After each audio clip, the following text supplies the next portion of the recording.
स्वागत है आपका हमारे यूट्यूब चैनल तिलिस्मी बाबा में। तो चलिए जानते हैं आज शराब के बारे में कि शराब को अगर सपने में हमने देखा तो उससे क्या होता है। तो हम शराब के बारे में जानें उससे पहले मेरी आपसे एक रिक्वेस्ट है कि हमारे चैनल को सब्सक्राइब कर दें। तो चलिए जानते हैं सपने में शराब को देखने से क्या होता है।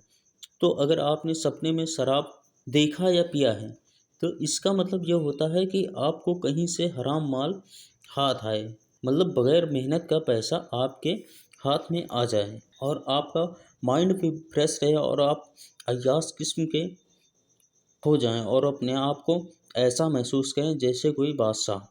और अगर आपने सपने में ये देखा कि आपने शराब खरीदी है ठेके पे जाकर या फिर किसी से भी आपने शराब खरीदी है तो आप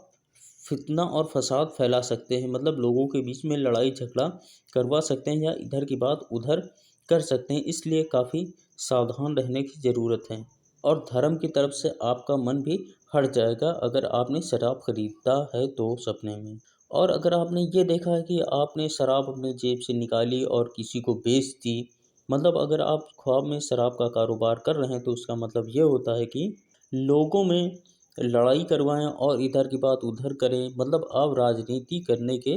मूड में हो सकते हैं उस दिन जिस दिन आप ये सपना देखें। और अगर आपने सपने में शराब को पिया है और पी के आप मस्त हो गए हैं तो इसका मतलब ये हुआ कि आपको कहीं से ऐसा पैसा मिलेगा जो काफ़ी दिनों से रुका हुआ था या किसी ने आपसे उधार लिया था या फिर अचानक कहीं किसी जुगाड़ से आपके हाथ में ढेर सारा रुपया आ जा सकता है। और इसका एक मतलब ये भी हो सकता है कि अगर आप सपने में शराब पीकर मस्त हो गए तो हकीकत की ज़िंदगी में किसी से आप कोई ऐसी बात बता दें जिसका वो फ़ायदा उठा ले, तब अपना सीक्रेट पॉइंट उस दिन किसी को नहीं बताना है, नहीं तो वो इंसान उसी बात का आपसे फ़ायदा भी उठा सकता है। तो हमारी जानकारी आपको, मुझे उम्मीद है, अच्छी लगी होगी। तो हमारे चैनल को सब्सक्राइब करें, बेल के आइकन को दबाएं ताकि आप जान सकें अपने हर सपने का मतलब सबसे